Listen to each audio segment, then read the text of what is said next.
और बिहार के प्राचीन इतिहास को समझने के लिए हम लोग कुछ निम्न बिंदुओं पर हम लोग को चर्चा करना पड़ेगा, जैसे कि है पाषाण काल, वैदिक काल, महाजन काल, बौद्ध धर्म एवं जैन धर्म, फिर आपको आगे है मौर्य वंश और गुप्त वंश। निम्न चीज़ों को हम लोग पढ़ के बिहार के प्राचीन इतिहास के बारे में समझ सकते हैं। ठीक, इसमें हम लोग का पहला आ जाता है, आपका पहला हम लोग को पढ़ना है इसमें प्राचीन बिहार के इतिहास के भिन्न भिन्न स्रोत क्या क्या हैं। तो हम लोग बिहार दो स्रोत है, हम लोग दो स्रोत के माध्यम से, पहला है मेरा पुरातात्विक और दूसरा है साहित्यिक। हम लोग दो स्रोत से हम लोग बिहार के प्राचीन इतिहास को समझ सकते हैं। इसमें हम लोग का पहला देखेंगे हम लोग पुरातात्विक स्रोत। ठीक, पूर्व ऐतिहासिक युग के लिए मुंगेर, चिरांद, चेचर, मनेर, सोनपुर से ताम प्रस्तर वस्तुएं और मृदभांड प्राप्त हुए हैं। निम्न जगहों से कुछ वस्तुएं और मृदभांड प्राप्त हुए हैं। ठीक, इस जगह का नाम याद रखना है। चिरांद जो कि कहाँ पड़ता है, सारण में पड़ता है। चेचर कहाँ पड़ता है, वह सालिम पड़ता है। और मनेर कहाँ पड़ता है, और ये पटना में पड़ता है। और सोनपुर कहाँ पड़ता है, और ये सारण डिस्ट्रिक्ट में पड़ता है। ये निम्न जगहों का नाम भी याद रखना है, उसको इसमें जिला से मिलाने के लिए भी क्वेश्चन पूछा जाता है। ठीक, नेक्स्ट है मौर्यकालीन अभिलेख।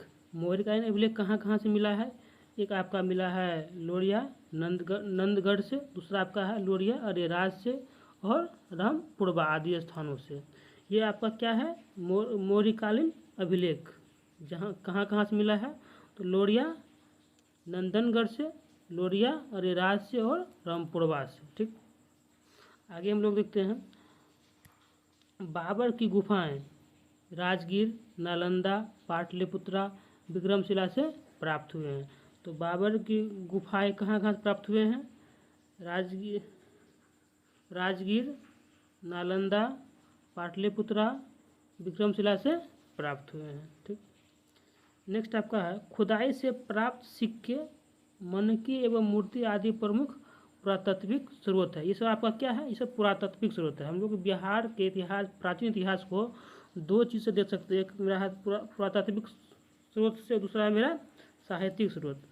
अभी हम लोग इसमें क्या देखे हैं, पुरातात्विक स्रोत। ये सब जगह का नाम हम लोग को याद में रखना है, इसी जगह से हम लोग को पुरातात्विक स्रोत प्राप्त हुए हैं। ठीक, आगे हम लोग देखते हैं अब साहित्यिक स्रोत के बारे में। तो हम लोग के साहित्यिक स्रोत क्या क्या हैं प्राचीन बिहार के बारे में। ठीक, तो रामायण, महाभारत, पुराण, बौद्ध रचनाएं में ये अंगुत्तर निकाय क्या है, ये बौद्ध रचनाएं हैं।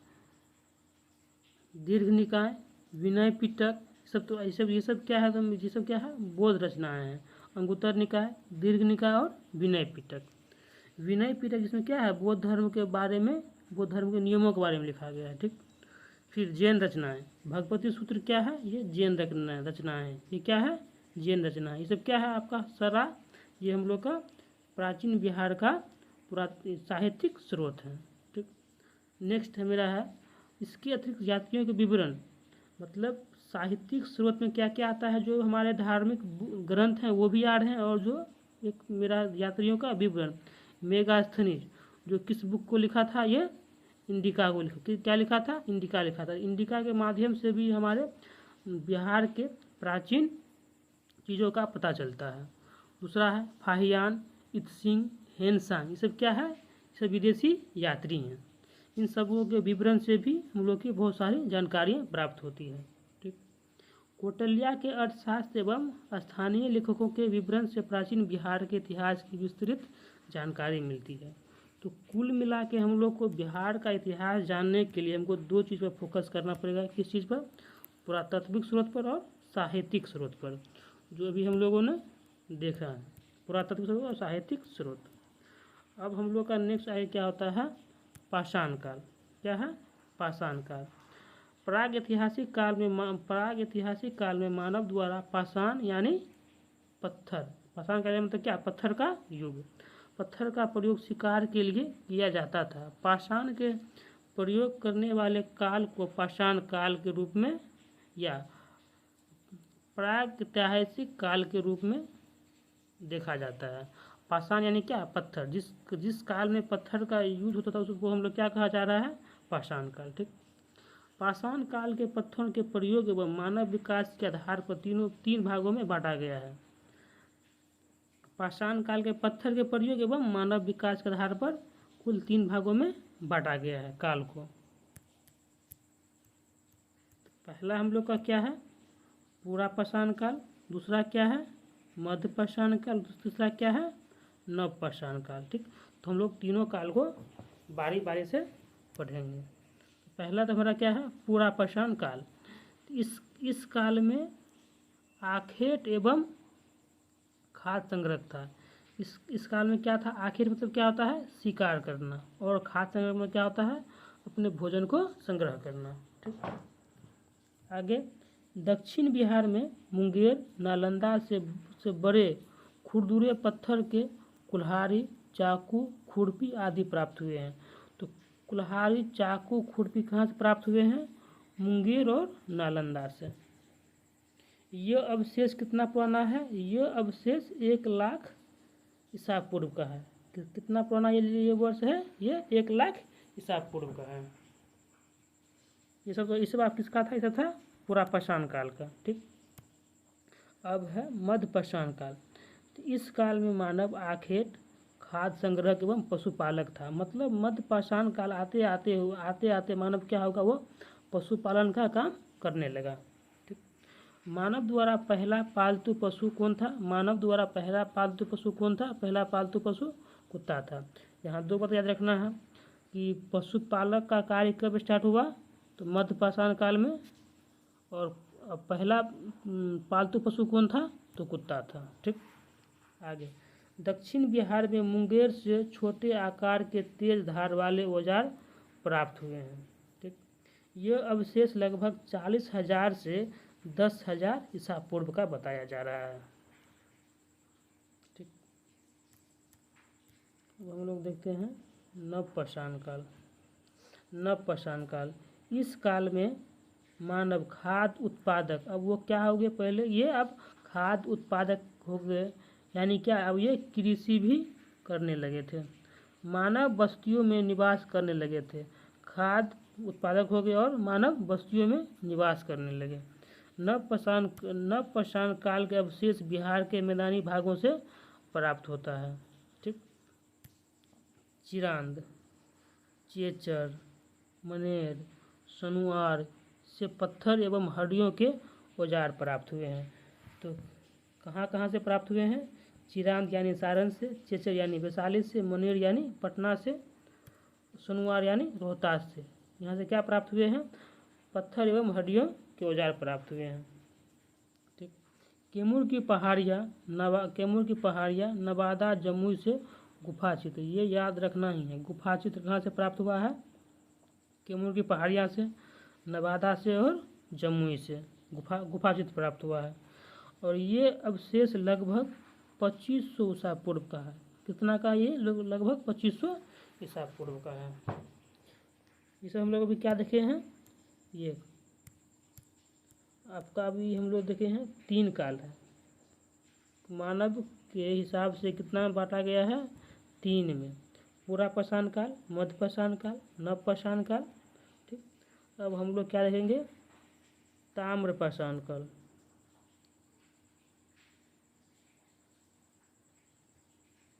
ताम्र पाषाण काल, चिरांद, सोनपुर, ताराडीह, चेचर, मनेर, सनुआर आदि से ताम्र पाषाण काल के अवशेष मिले हैं। तो ताम्र पाषाण काल के अवशेष कहाँ से मिले हैं? चिरांद, सोनपुर, ताराडीह, चेचर और सनुआर से प्राप्त हुए हैं। ठीक। इस काल में पत्थर के औजार अतिरिक्त ताम उपयोग के प्रमाण मिले हैं। अच्छा, इस काल में किसका पत्थर के औजार के अतिरिक्त, यानी पत्थर का औजार तो था ही, उसके अलावा किसका मिलने लगा? ताम्र उपयोग का प्रमाण भी मिलने लगा। इसीलिए इस काल का नाम रखा गया था ताम्र पाषाण काल। हम लोगों ने इसको देख लिया। उसके बाद हम लोग देखते हैं वैदिक काल। क्या देखते हैं? वैदिक काल। वैदिक काल को भी दो भागों में बांटा गया है, एक है पूर्व वैदिक काल, दूसरा है उत्तर वैदिक काल। इसमें हम लोग को डेट याद रखना है। पूर्व वैदिक काल का ये समय क्या है, 1500 से 1000 ईसा पूर्व, 1500 से 1000 ईसा पूर्व, ठीक। और उत्तर वैदिक काल का क्या है, उत्तर वैदिक काल का है 1000 से 600 ईसा पूर्व। तो ये डेट को याद रखना है। आर्यों द्वारा स्थापित सभ्यता को वैदिक सभ्यता कहा गया है। तो वैदिक सभ्यता कौन स्थापित किया है, आर्यों ने स्थापित किया है, क्योंकि इस सभ्यता का इतिहास वेदों पर आधारित है। आर्य मतलब क्या है, आर्य का मतलब क्या होता है, इसका मतलब होता है श्रेष्ठ, ठीक। वैदिक सभ्यता को दो भाग में बांटा गया है, पूर्व वैदिक काल और उत्तर वैदिक काल। पूर्व वैदिक काल ऋग्वैदिक सभ्यता का विस्तार बिहार में नहीं था। अच्छा, पूर्व वैदिक काल यानी ऋग्वैदिक सभ्यता का, पूर्व वैदिक काल को ही ऋग्वैदिक सभ्यता भी कहा जाता है, जिसका विस्तार बिहार में नहीं था। उत्तर वैदिक काल में आर्यों का विस्तार कहाँ हुआ था, गंडक नदी के तट तक बिहार के क्षेत्र में हुआ था। मतलब क्या है, आपका पूर्व वैदिक काल का प्रमाण बिहार के क्षेत्र में नहीं मिलता है, ठीक। बिहार के भौगोलिक क्षेत्र की प्रथम चर्चा शतपथ ब्राह्मण में किया गया है। तो बिहार की प्रथम चर्चा कहाँ किया गया है, शतपथ ब्राह्मण में, लगभग 800 ईसा पूर्व की रचना है। शतपथ ब्राह्मण कब की है, 800 ईसा पूर्व की रचना है, ठीक। तो बिहार का भौगोलिक क्षेत्र का प्रथम चर्चा कहाँ मिलता है, ये याद रखना है, शतपथ ब्राह्मण में मिलता है, ठीक। बिहार में, इसमें बिहार की चर्चा विदेह के रूप में, शतपथ ब्राह्मण में बिहार की चर्चा किसके रूप में किया गया है, तो विदेह के रूप में किया गया है, जो तिरहुत मिथिला के क्षेत्र को दर्शाता है। ऋग्वेद में बिहार को कीकट एवं वात्य शब्द से संबोधित किया गया था। ऋग्वेद में बिहार को क्या क्या कहा गया है, कीकट, कीकट किसको कहा गया है, बिहार को, एवं वात्य, वात्य किसको कहा गया है, बिहार को कहा गया है। किसमें, ऋग्वेद में। यहाँ पे याद रखना है, यहाँ पे याद रखना है आपका पहले बात कि वैदिक सभ्यता को दो भाग बांटा गया है, पूर्व वैदिक काल जिसका टाइमिंग है 1500 से 1000 ईसा पूर्व, दूसरा है आपका उत्तर वैदिक काल जिसका टाइमिंग है 1000 से 600 ईसा पूर्व, ठीक। उसके बाद बिहार के भौगोलिक क्षेत्र की प्रथम चर्चा कहाँ हुआ है, प्रथम हुआ है शतपथ ब्राह्मण में, ठीक। उसके बाद और ऋग्वेद में बिहार को कीकट एवं वाद्य सबसे संबोधित किया गया है। इन बातों को भी याद रखना है।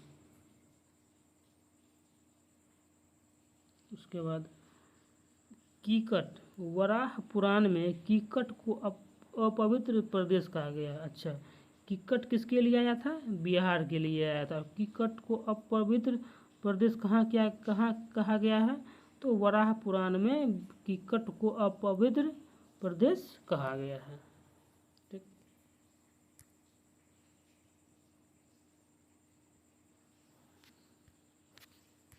अब हम लोग देखते हैं महाजन पदकाल।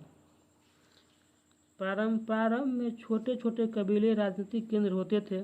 कबीले के आकार में वृद्धि होने के कारण राजनीतिक उत्थान हुआ, ठीक। इसमें कबीलों का विस्तार जन के रूप में, उसके बाद जनपद के रूप में, पहले क्या हुआ, छोटा, फिर उससे बड़ा क्या हो गया, जनपद हो गया, और अंत में जाके महाजनपद, फिर उससे भी वो बड़ा रूप ले लिया। इन महाजनपदों का विस्तार उत्तर भारत, पश्चिम भारत एवं मध्य भारत में था। दक्षिण भारत में मात्र एक महाजनपद का प्रमाण मिलता है। ये महाजनपद ही भारत में राजनीतिक उत्थान का केंद्र बिंदु बना, ठीक। छठी शताब्दी ईसा पूर्व में बौद्ध धर्म के बौद्ध ग्रंथ कौन सा, अंगुत्तर निकाय कौन सा था, ये बौद्ध ग्रंथ था। भगवती सूत्र ये कौन सा था, ये जैन ग्रंथ था। हमें 16 महाजन पदों की जानकारी मिलती है। तो 16 महाजन पदों की जानकारी कहाँ कहाँ मिलती है, बौद्ध धर्म के अंगुत्तर निकाय और जैन धर्म की भगवती सूत्र में 16 महाजन पदों की जानकारी प्राप्त होती है।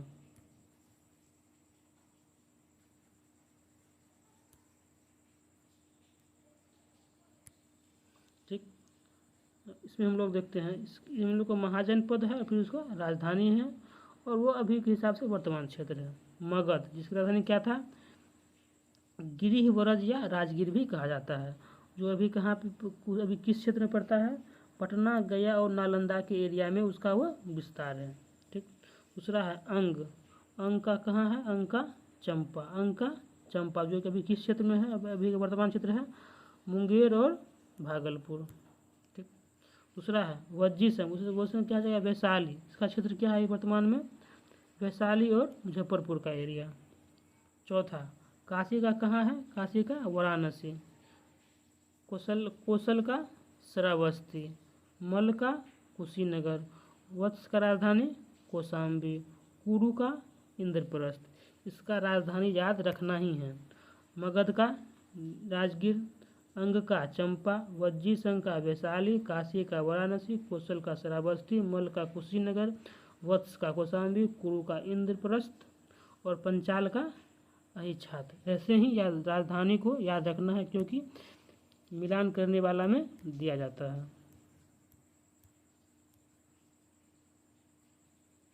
नेक्स्ट आपका है सूरसेन का मथुरा, चेदी का सुक्तिमती, अवंती का उज्जैन, मत्स्य का विराटनगर जो कि जयपुर अभी पड़ता है इसका वर्तमान क्षेत्र, अस्मक का पोतन या पोटू जो कि महाराष्ट्र तेलंगाना क्षेत्र पड़ता है, कंबोज का हाटक जो कि पश्चिमी पाकिस्तान एवं पूर्वी अफगानिस्तान में पड़ता है, गंधार का तक्षशिला जो कि पश्चिमी पाकिस्तान और पूर्वी अफगानिस्तान का एरिया पड़ता है। तो इन 16 महाजन पदों को याद करना है। ठीक। इसका राजधानी सहित।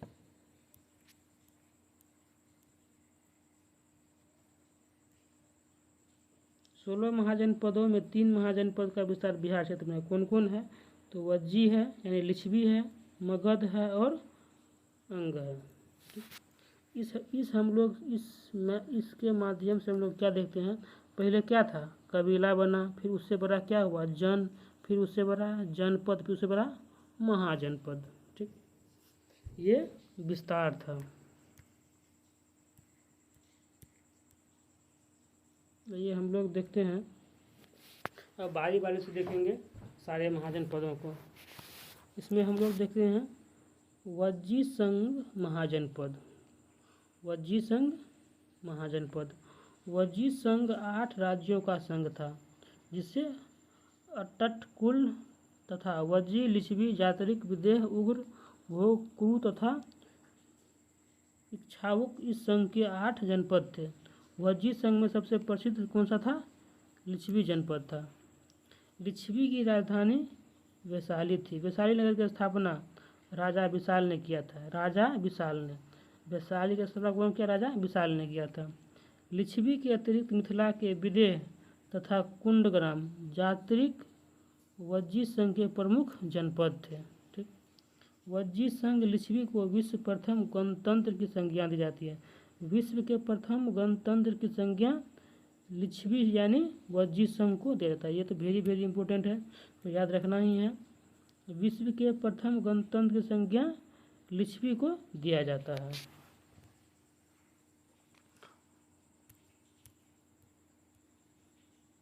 उसके बाद हम लोग देखते हैं मगध महाजनपद, जो कि सबसे बड़ा महाजनपद था। मगध राजनीतिक, आर्थिक एवं भौगोलिक कारण से सभी महाजनपदों में सबसे अधिक शक्तिशाली था। मगध की प्रारंभिक राजधानी कौन सा था, गिरिव्रज या राजगीर थी। यह 5 पहाड़ियाँ रत्नागिरी, सोनगिरी, विभागिरी, उदयगिरी और विपलाचल से घिरा था। तो मगध क्या था, 5 पहाड़ियों से घिरा हुआ क्षेत्र था। मगध का विस्तार पटना से गया क्षेत्र में था। ठीक, मगध एवं अंग महाजनपद का वर्णन सर्वप्रथम अथर्ववेद में मिलता है। तो अथर्ववेद में किसकी जानकारी मिलता है, मगध और अंग महाजनपद का। मगध और अंग महाजनपद का अथर्ववेद में इसकी सर्वप्रथम वर्णन प्राप्त होता है।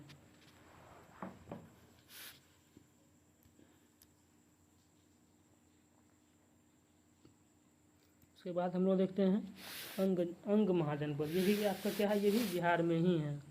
अंग महाजनपद का विस्तार भागलपुर एवं मुंगेर के क्षेत्र में था। अंग की राजधानी क्या था? अंग की राजधानी था चंपा। ठीक। अंग के अंतिम शासक कौन थे? ब्रह्मदत्त थे। कौन थे? ब्रह्मदत्त को हराकर अंग के अंतिम शासक ब्रह्मदत्त को हराकर मगध शासक बिंबिसार ने अंग को मगध में मिला लिया। तो अंग को मगध में कौन मिलाया था? बिंबिसार ने मिलाया था। किसको किसको हरा करके? ब्रह्मदत्त को हरा करके। अब हम लोग देखते हैं मगध का उत्कर्ष एवं उसके राजवंश के बारे में। ठीक। तो मगध की स्थापना कौन किया था? यहाँ तो पहला है, आपको याद रखना है, बृहद्रथ। बृहद्रथ क्या था? मगध की स्थापना बृहद्रथ ने ही किया था। ठीक। दूसरा, बृहद्रथ का पुत्र का नाम क्या था? जरासंध। इस वन का सबसे प्रसिद्ध शासक था। तो जरासंध किस वंश का था? तो ये मगध की स्थापना किया था और बृहद्रथ का पुत्र था जरासंध, जो कि सबसे प्रसिद्ध शासक था। जरासंध को भीम ने द्वंद्व युद्ध में पराजित कर उसका वध किया था। इसका वर्णन महाभारत में मिलता है। अच्छा, जरासंध को भीम ने द्वंद्व युद्ध में पराजित किया था। इसका वर्णन कहाँ मिलता है? इसका वर्णन महाभारत में मिलता है। मगध के उत्कर्ष के कारण। मगध के उत्कर्ष के क्या क्या कारणे थी?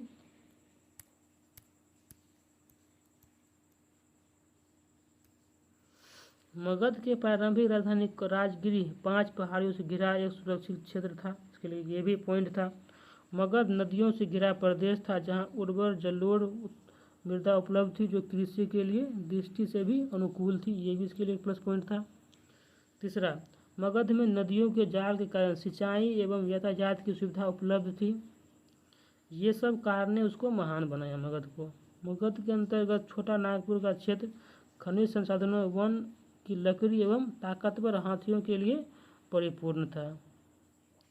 बृहद्रथ वंश का अंतिम शासक कौन था? रिपुंजय था। तो याद क्या रखना है आपका? बृहद्रथ वंश का अंतिम शासक कौन था? तो रिपुंजय था।